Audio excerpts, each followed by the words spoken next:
sana sampai dengan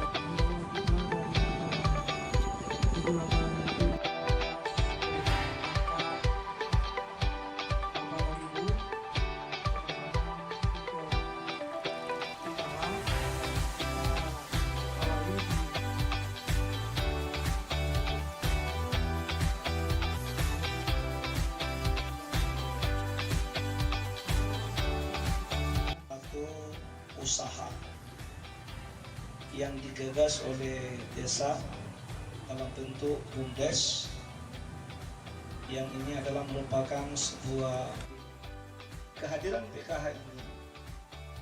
Ada beberapa opsi yang diharapkan. Yang pertama, akan bisa tersentuh keluarga-keluarga kita yang masih membutuhkan bantuan. Yang kita berharap program PKH ini tentunya akan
diborong